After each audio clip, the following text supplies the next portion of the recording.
గారు నేను వెళ్ళి ఇన్వైట్ చేసాం. వారు ఎంత హ్యాపీ ఫీల్ అయ్యారు. ఫస్ట్ టైం ఈ ప్రమాణం చేస్తున్నారు కాబట్టి నేను స్వయంగా వస్తానని చెప్పి వారు అంగీకరించి డేట్ కూడా ఇచ్చారు. అయితే మనకి ఎలక్షన్స్ కోడ్ ఉండడం వల్ల మేమనుకున్నామంటే పోస్ట్ పోన్ చేద్దాం, ఎక్కువ మంది ఎమ్మెల్యేలు ఎలక్షన్స్లో ఇన్వాల్వ్ అయి ఉంటారు, అందరూ ఉండాలనే ఉద్దేశంతో పోస్ట్ పోన్ చేసాం. దానికి సాక్షి పేపర్ను చూసి నేను కూడా బాధపడ్డాను. ఎందుకంటే సరే బాధపడినా సంస్కారం లేని వాళ్ళు ఏదో రాస్తూ ఉంటే బాధపడాల్సిన కాదు, కానీ దీని మీద యాక్షన్ తీసుకోవాలి. అందుకే సభ్యులు మిమ్మల్ని అభినందిస్తున్నానండి. ఇది ప్రతిపాదించారు. దాంట్లో ఏమి రాశారంటే ట్రైనింగ్ క్యాంపులు లేవు, ఏమీ లేవు, కోట్లాది రూపాయలు ఖర్చు అయిపోయింది అన్నారు. కోట్లాది రూపాయలు ఖర్చు అయిపోయింది సార్. దుర్వినియోగం చేస్తానరా మనం. అసలు మీటింగే పెట్టలేదు మనం. కోట్లాది రూపాయలు ఖర్చు అవుతుందండి.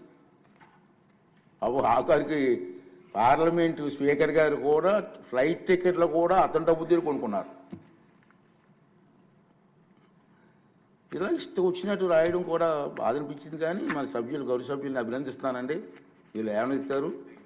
మీరు లేవనెత్తినటువంటి మీ అభిప్రాయాన్ని నేను కూడా దృష్టిలో పెట్టుకొని తప్పనిసరిగా మీ అభిప్రాయ ప్రకారంగా ఈ విషయాన్ని వెంటనే సభా హక్కుల కమిటీకి నేను రిఫర్ చేస్తున్నాను. సభా హక్కుల కమిటీ ఏ నిర్ణయం తీసుకున్నా ఆ నిర్ణయం ప్రకారంగా వారి మీద చర్య తీసుకోవడం జరుగుతుంది. ఓకే. రెండో విషయం ఏంటంటే సభలోని రాజకీయ పక్షాల బలాబలాలను, ఆంధ్రప్రదేశ్ శాసనసభ నియమాలను, మునుపటి పద్ధతులను, సాంప్రదాయాలను పరిశీలించి అనంతరం గవర్నర్ గారి ప్రసంగానికి ధన్యవాదాలు తెలిపే తీర్మానంపై చర్చకు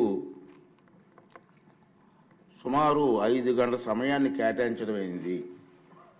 ఈ చర్చ జరగడం కోసం గవర్నర్ గారి ప్రసంగాన్ని ధన్యవాదాలు తెలిపే తీర్మానాన్ని సవరణలను ఈ ఉదయం 11 గంటల వరకు ఏమైనా సవరణలు ఉంటే ఈ ఉదయం 11 గంటల లోపున మన సెక్రటరీ జనరల్ గారికి మీరు అందించవచ్చు.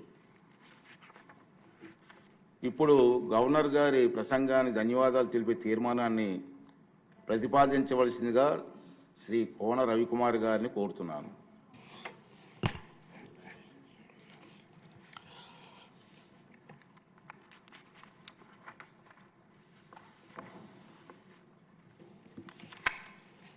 Honorable Speaker, sir, I am proposing the motion of thanks to the Governor's address in the following form: that the members of Andhra Pradesh Legislative Assembly assembled in the third session of 16th Legislative Assembly are deeply grateful to the Governor for the address which he has been pleased to deliver to the Legislative Assembly on 24/2/2025.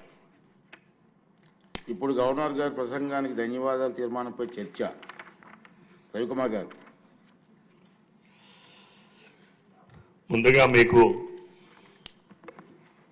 అలానే గౌరవ ముఖ్యమంత్రి గారు, ఉప ముఖ్యమంత్రి గారు, మా యువ నాయకుడు లోకేష్ బాబు గారు ఈ సభకు పియూసి చైర్మన్గా మీరు నన్ను నామినేట్ చేసినందుకు ముందుగా మీకు ధన్యవాదాలు తెలియజేస్తున్నా అధ్యక్ష. రాజ్యాంగం ద్వారా ఒక ఎన్నికల ప్రక్రియ ద్వారా మనం అందరం ఈ శాసనసభకు వచ్చాం అధ్యక్ష.